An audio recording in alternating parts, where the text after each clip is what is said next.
राजस्थान में पिछले कई महीनों से ओबीसी आरक्षण विसंगतियों को लेकर जबरदस्त तरीके से आंदोलन चल रहा था।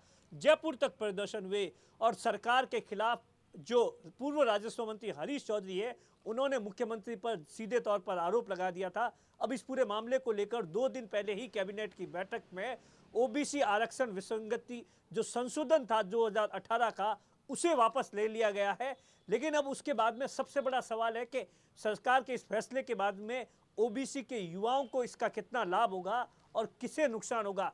क्या इससे पूर्व सैनिकों को नुकसान है? इस तमाम चीजों को हम इस वीडियो के अंदर बताएंगे। आज ही भास्कर के अंदर जो बाड़मेर के रिपोर्टर है लाखाराम चौधरी, उन्होंने इस पर पूरा एक डिटेल स्टोरी छापा है। आप देखिए किस तरीके से, जो कि पूरे राजस्थान के अंदर छपा है, क्योंकि आपको पता होगा कि ये राजस्थान की आधी से ज्यादा आबादी से जुड़ा मुद्दा है। आप देखिए कि किस तरीके से लिखा गया है कि अब पूर्व सैनिकों की मेरिट आरक्षित वर्गों से बनेगी, लेकिन आरक्षण 64% जगह 36%। ये जो तमाम तरीके से डिटेल्स है उसमें समझाया गया है किस तरीके से 2018 से पहले की व्यवस्था थी, अब जब सरकार ने ये नियम लागू किया तो अब किस तरीके से युवाओं को फायदा मिलेगा ओबीसी के, और उसके साथ ही पूर्व सैनिकों को क्या कुछ लाभ हुआ।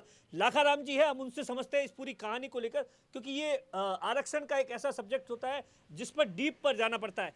लाखाराम जी, पहले तो ये बताइए, सरकार ने जो संशोधन किया है, क्या कुछ अब संशोधन किया गया है और इससे क्या पूर्व सैनिकों को नुकसान होगा या किसी एक वर्ग को नुकसान होगा या नहीं होगा? जो सरकार ने अभी संशोधन किया है इससे किसी को नुकसान नहीं होगा। ओबीसी को एडजस्ट कर दिया 2018 से पहले जिस तरीके से का उनका कैटेगरी थी उसमें, और भूतपूर्व सैनिकों को भी उस तरीके के उनको अब 100% जो पद हैं उनमें से 12.5% आरक्षण मिलेगा, जबकि भूतपूर्व सैनिकों और ज़्यादा फायदा हुआ है। 2018 से पहले ये कैटेगरी थी कि जैसे आरक्षण का जो क्राइटेरिया टोटल मिला के वो 64% है। ओबीसी, SC, ST, EWS वगैरह तमाम जो मिला के 64% है।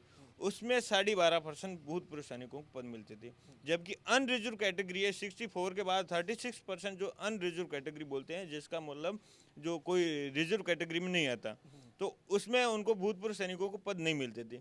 अब इन्होंने सरकार ने जो नया संशोधन किया है इसमें आरक्षित कैटेगरी के अलावा जो अनरिजर्व कैटेगरी है उसमें भी 12.5% पद मिलेंगे।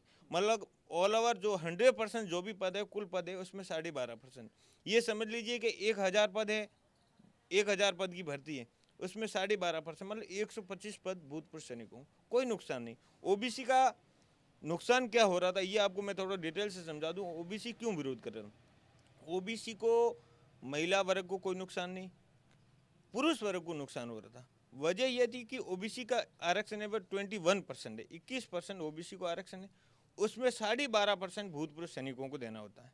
जबकि 2018 में संशोधन हुआ, उसमें ये हुआ कि जो ये भूतपूर्व सैनिकों का कोटा है ये आरक्षित वर्ग की कैटेगरी से नहीं काट के टोटल पे मेरिट बनती। जैसे 1000 पद है उस पर कितने 12.5% मतलब 125 पद हो गए। अब ये इसमें देखते हैं कि भाई अब देखिए इसमें कौन सी जाति के कितने जवान हैं, तो उस तरीके से वो जैसे 125 पद हो गए।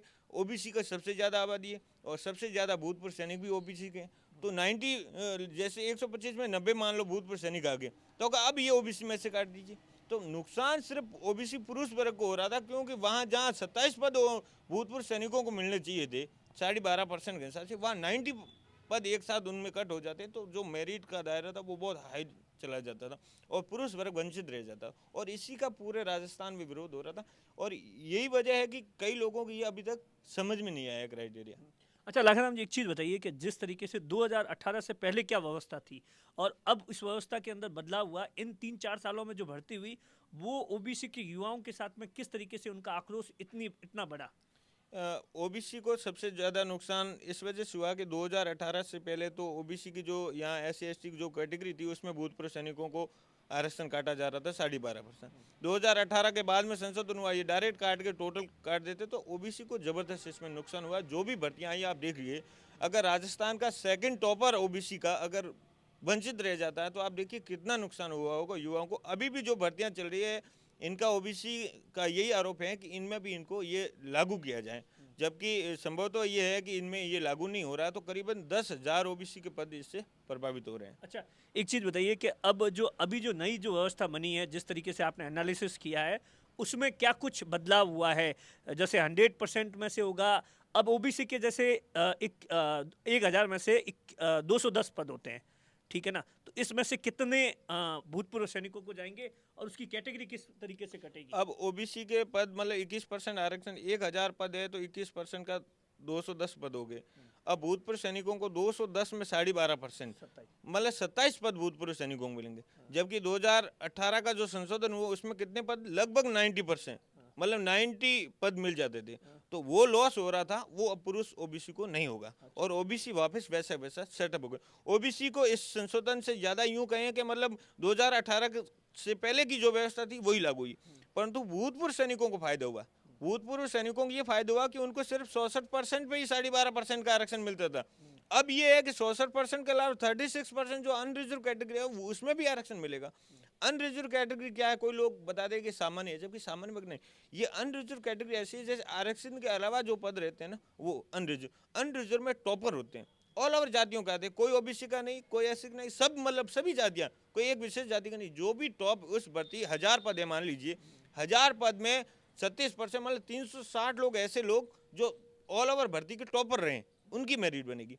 अब इनमें फौजियों को भी 12.5% आरक्षण दिया, फौजी भी 12.5% ऐसे टॉपर फौजी उसमें चले गए। तो ये फौजियों का सबसे बड़ा बेनिफिट है इसमें। ऐसा क्या था? क्योंकि मुझे ऐसा लगता है कहीं ना कहीं कि ओबीसी वर्ग से ज़्यादातर राजस्थान से, चाहे वो मारवाड़ हो या बाकी जगहों से फौज में जाते हैं, उसके बाद में वो अपना 10 साल पूरा करने के बाद में कर जाते हैं। इसलिए ओबीसी के जो पूर्व सैनिक थे उनको ज़्यादा ज़्यादा उनके पद होते थे, इसी कारण से युवाओं को घाटा होता था।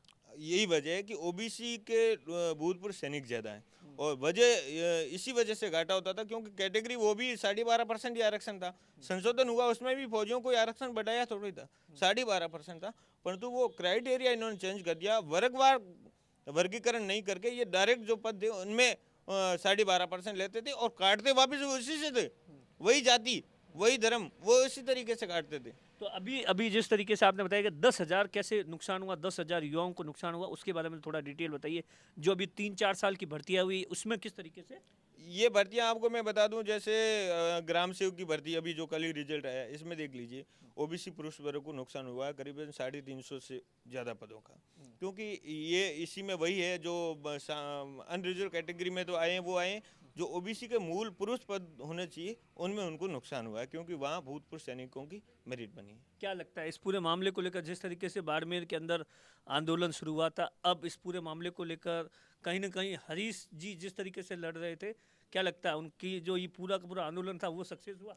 वो इस लिहाज से सक्सेस हुआ है कि 2018 से पहले की व्यवस्था ओबीसी इसलिए खुश है कि कम से कम 2000 पहले से जो 2018 से पहले जो आरक्षण था वो हमारे लिए लागू हो गया। अब भूतपूर्व सैनिकों का कोटा है वो 2018 से पहले।